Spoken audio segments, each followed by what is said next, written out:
welcome to the Trust Vista Talk podcast, where we engage with senior asset managers and advisors across a broad range of topics.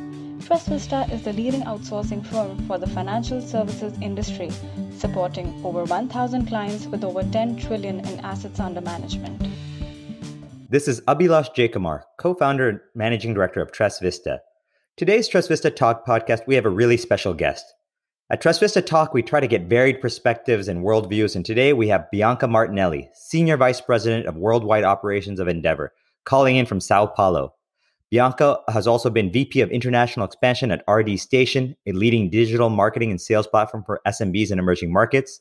Prior to that, Bianca was VP of International Expansion at Endeavor for Latin America and Europe, having launched the organization in Italy, Spain, Peru, and Ecuador.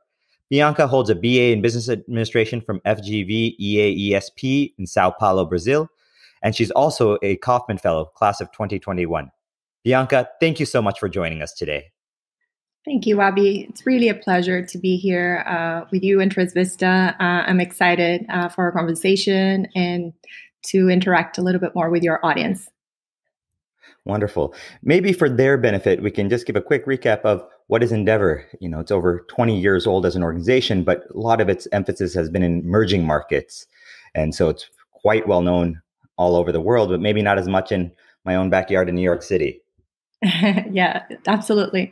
Yeah, so Endeavor is a mission-driven global organization. And our vision is really to lead the high-impact entrepreneurship movement, right? And high-impact entrepreneurship as a term, some people might wonder, what do you mean when you say high-impact entrepreneurs, right? And for us, we define these entrepreneurs as those with the biggest ideas, right? The greatest potential to achieve meaningful scale. For us, it's really important to focus on scale-ups rather than startups.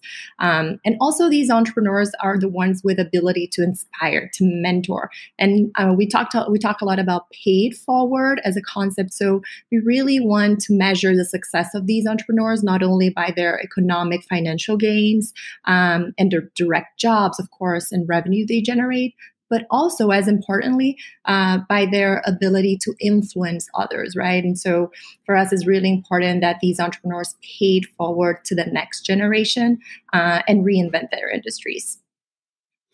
Yeah, you know, being an entrepreneur in India and starting a business 14 years ago now, and now we're almost 700 professionals, can appreciate the value of mentorship and a network for entrepreneurs who may not otherwise have one. But why specifically is job creation a way of creating social improvement in emerging markets? Why that versus so many other angles people might have? Yeah.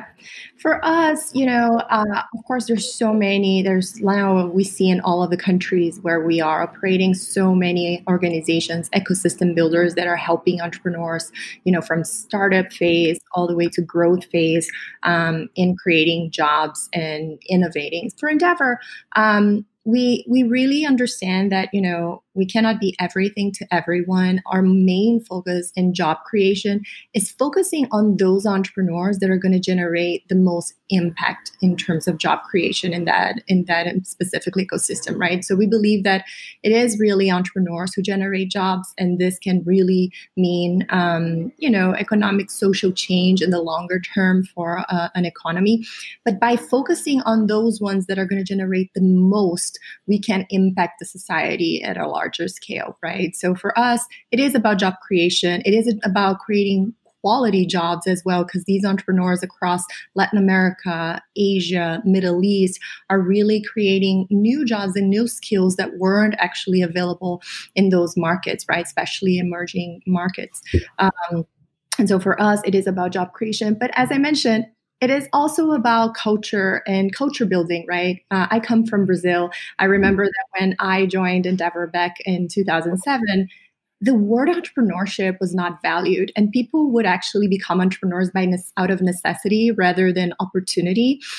So for us, it was important also to change that culture and to value the role of an entrepreneur in an economy, right? And that people could actually choose to become entrepreneurs because they would value that pursuit, right, to create something new and to reinvent an industry. Yeah, I remember when I started, Trust Vista in India, this the stigma of being an entrepreneur was very much still there at the time. I think things have changed quite significantly over the years. But there's also a distinction between the entrepreneur who is just starting up and the entrepreneur who's successfully established an enterprise. And the perception of those two is quite varied, right? Whereas being the latter is an esteemed position in society, being the former is, oh, you couldn't get a job. So I think changing that mentality in a culture is really important. And, given the current environment with COVID, I think it's all the more important creating jobs. I think we see kind of around the world the economic impact it's having with job losses and jobs creation stagnation in certain markets. How are you guys navigating this situation yourselves as an organization and with the entrepreneurs you're working with? How are you helping them and how are they coping with this? Yeah, absolutely.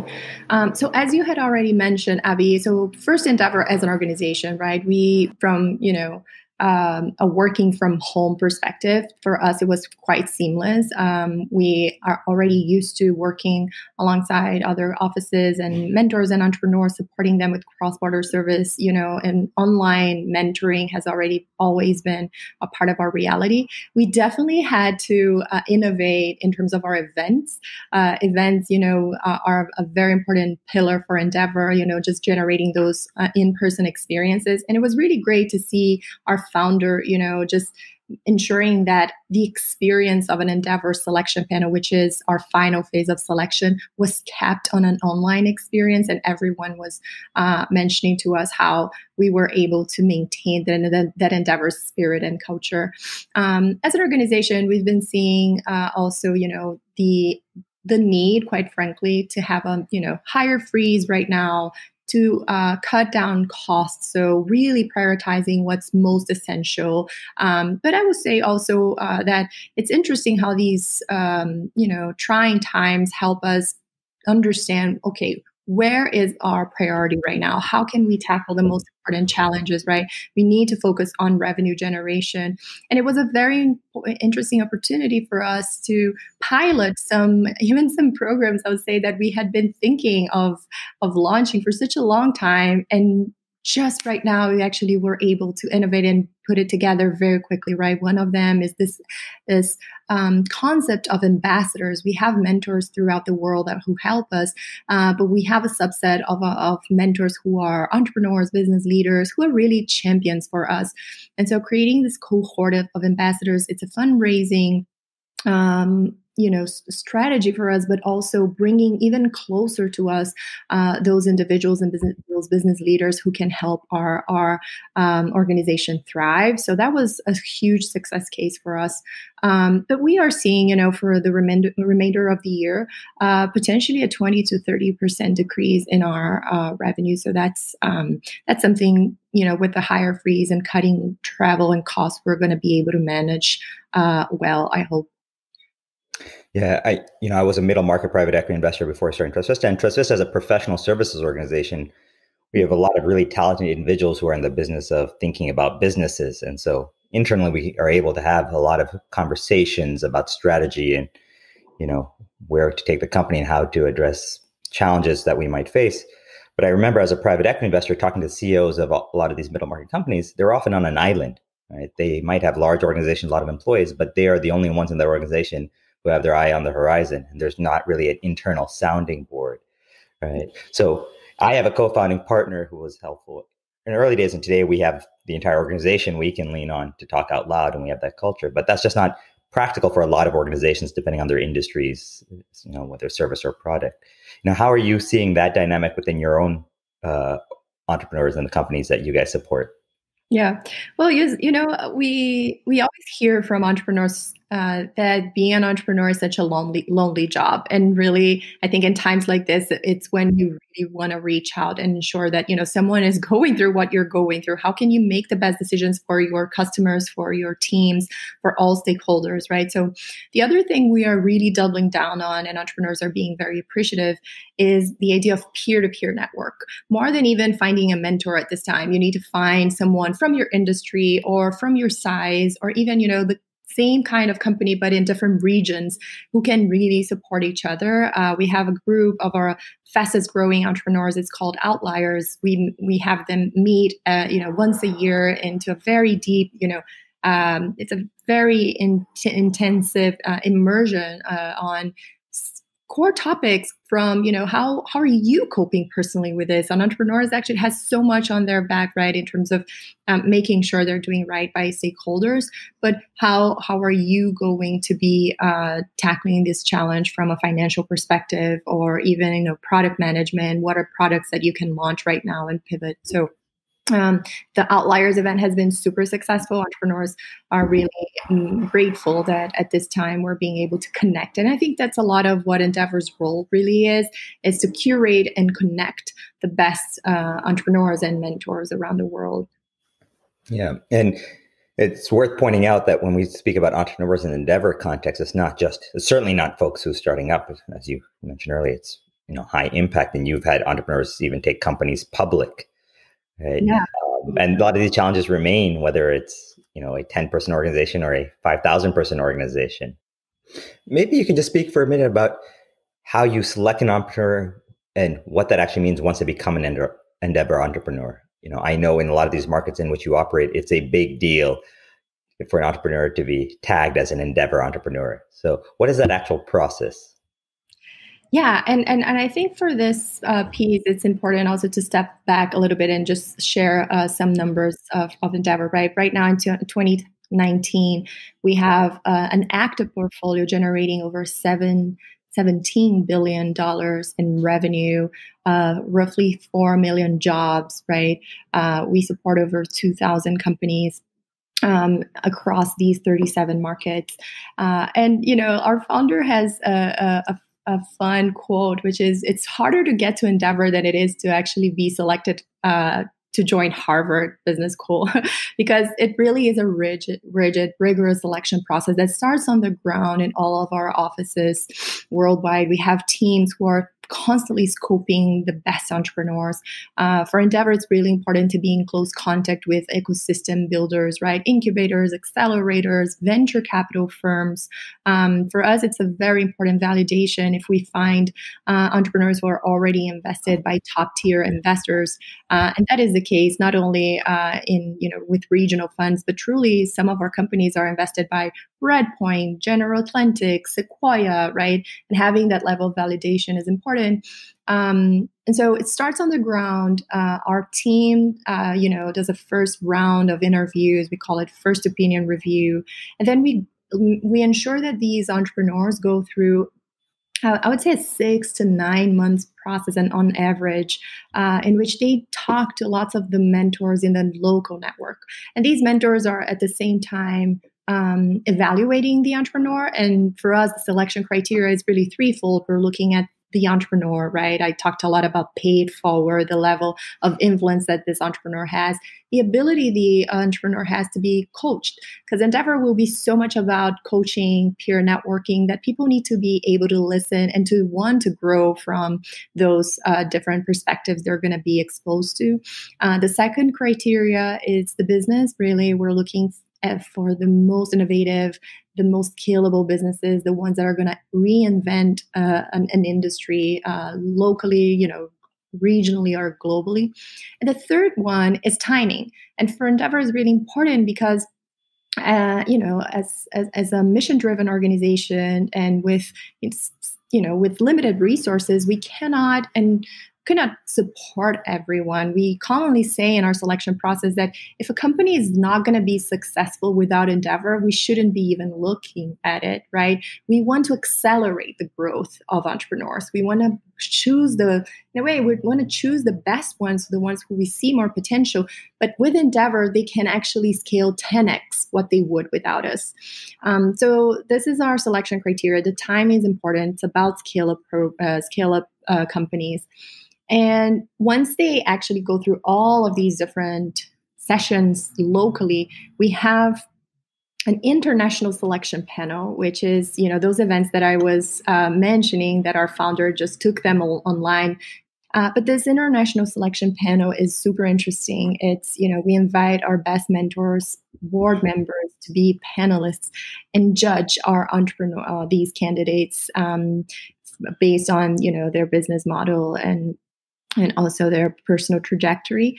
And it has to be unanimous. That's interesting, So they go through a round of interviews. Each candidate gets interviewed by 6 panelists. And at the end of the event, panelists actually get together. And it's super interesting deliberation process. Our founder wants to moderate all of them herself, which is so interesting. If all of the panelists choose that the entrepreneur and the business really makes sense for Endeavor, then he or she gets selected. And it's really interesting just to finalize that while we are supporting the business actively, we are selecting the person. We always say, so that's why we say, we have over 1,500 Endeavor entrepreneurs in our portfolio, because it's really about the person for us. Yeah. Now, speaking about the person, maybe we can talk a little about you personally and kind of your journey, your history, and how you got to Endeavor and all the different things you've done. And what are you currently focused on now? Yeah, absolutely. So as you mentioned, Abby, I have over 12 years with Endeavor, and it has really it has impacted my life so much that hopefully you get to feel it as I speak about the organization.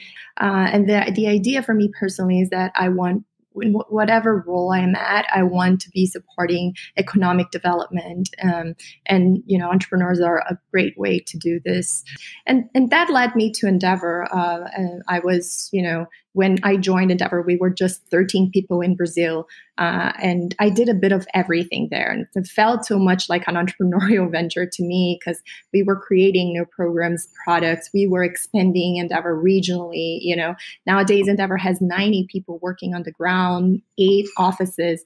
And when it came to 2011, I was invited by Linda, and the current president back then was Fernando Fabre, who had been the managing director in Mexico for Endeavor for years.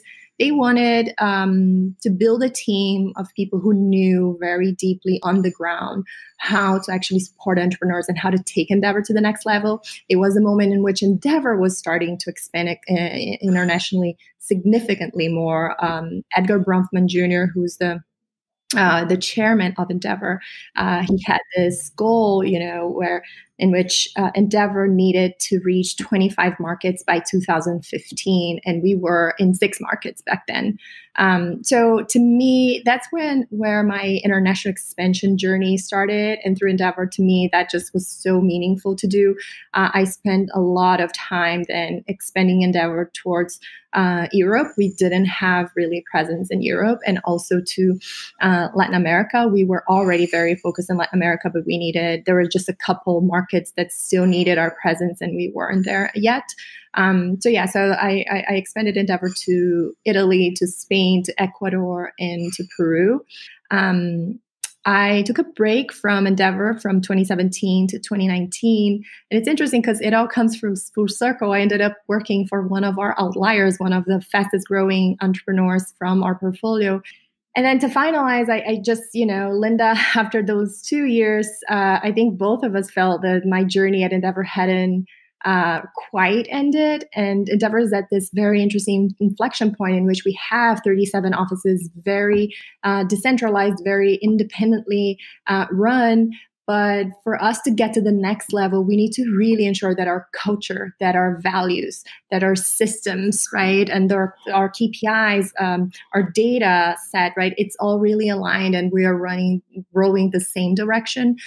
So she invited me to really focus on culture, values, and also to seize the opportunity of data. So that's what I'm doing now as head of worldwide operations, working really alongside our president, the leadership team worldwide, all of our managing directors, in ensuring that we are aligned on strategy and implementation plans, taking into consideration the market nuances and the stages of our offices.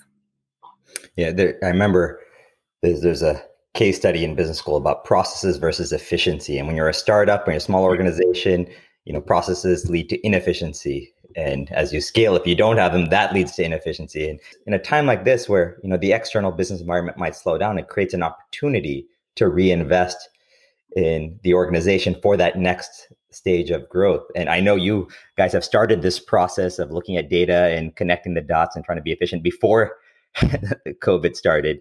So maybe, the silver lining and this might be that it gives you a little room to breathe, to focus more of your energy on the future. So what exactly are you doing as it comes to data? Yeah. We survey our entrepreneurs every year on, the health of their companies, the revenues, the number of jobs, the quality of jobs, and crucial information on how are they seeing their challenges around the world. We have a online platform built in-house in which we actually gather all of this data. So we're sitting in a pile of data, but we need now to go towards the next level and analyze them and correlate them and, ensure that we are sharing with our entrepreneurs the right amount of analysis so they can make the best decisions and, just learn from not only the mistakes, but the learnings from other entrepreneurs.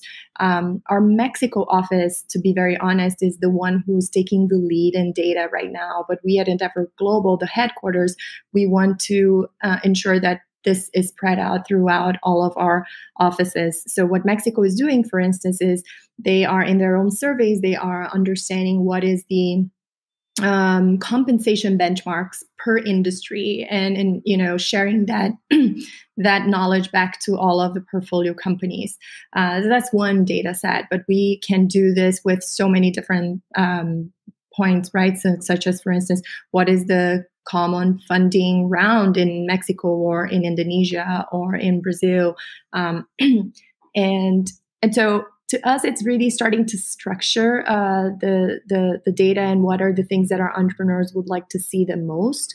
But I as a head of operations right here, I see both the opportunity to have data as a service to our entrepreneurs, but also how are we going to analyze our own operations and learn from it and be better at. So that's actually something we're working with TrustVista, including. So to me, it's very exciting to be working alongside you guys in taking data to the next level, in ensuring we can make better decisions because of it.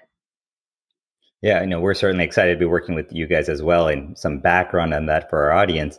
You guys are, as you mentioned, are 37 countries, but one of the countries you're not in is India. And so we are excited to partner with you guys to hopefully bring Endeavor to India in the not too distant future. And obviously, as part of our partnership, we want to be able to work closely with you and your team to help accelerate the growth of Endeavor as well. So it's a symbiotic relationship.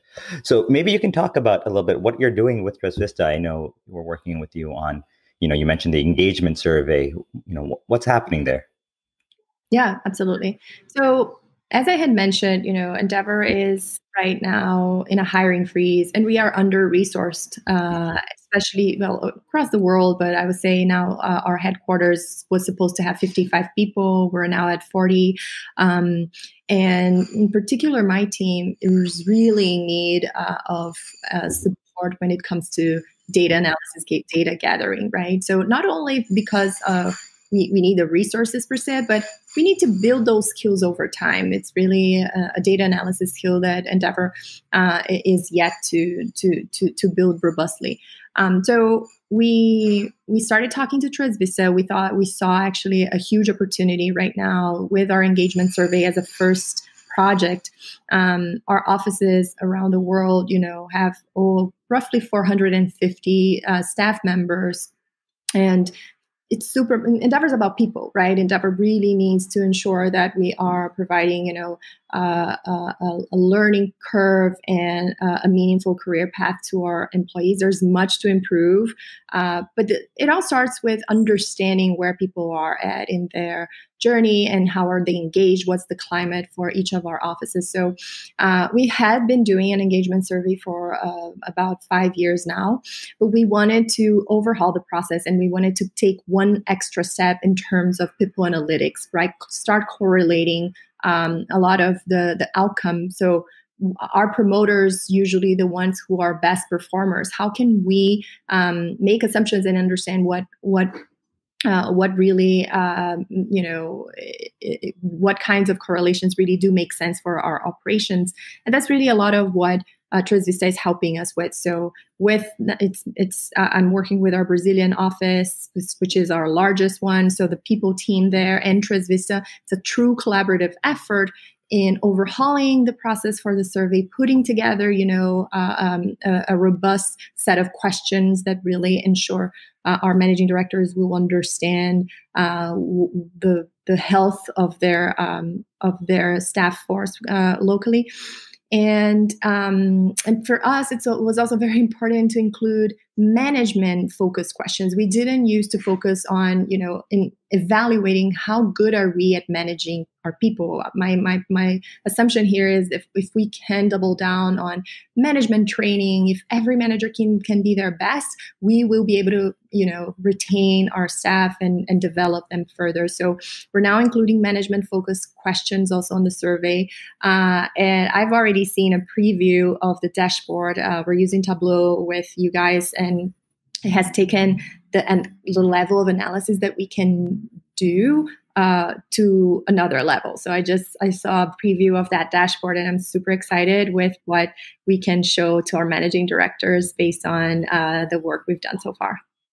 Oh, that's great. Yeah, I know when we built our data team, the last 3-4 years, before you had a data team, you ask questions implicitly based on what you think is even possible to get an answer to. And once you start leveraging data analytics, you start realizing, the answers are limitless. The limiting factor is what you can be creative enough to ask a question about. And so it really starts getting the wheels turning in your head and really changes the way you think about managing and growing businesses.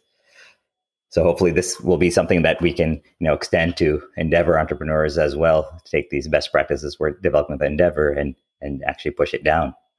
I really hope so, Abby. And again, thank you and the team. Again, they've been amazing. And I really hope we can, partner on our data strategy. There's so much we can do. And you're right. I think it's about asking the right questions. It's about having, the culture, right, of data. It has to be ingrained into a company. And I think that we're on step one. I really do believe you personally and all of your team can play a significant role in helping us, become more data driven and analyze our decision before taking a decision. Analyze through data. How can we move forward the best way possible? So I'm excited and again grateful to be in contact with you guys in this journey. It's our privilege. Well, with that, I think we're just about out of time. So Bianca, I want to thank you again for taking the time to speak with me and our audience. Very much appreciated, and look forward to continue working together. Same here. Again, really grateful for our relationship. Thank you so much for inviting me here today. I'm happy to just share a bit about Endeavor and where we're at. And here's to many more years working together and hopefully in India as well. We're almost there, potentially launching in India. So thank you so much for all the support, Abby. And with that, we come to the end of this episode of the Transvista Talk podcast. Thank you to our listeners, and we would love for you to subscribe, rate, and leave a review wherever you access podcasts. Please follow us on LinkedIn and Twitter to stay updated on additional content. To know more about how we support our clients on due diligence, business development, portfolio management, fund administration, data analytics, and other areas, feel free to visit our website and reach out to us at www.transvista.com. Any information, opinions, and recommendations presented by our speakers are their own and do not necessarily represent the views of their firms or Transvista and should not be constituted as investment advice.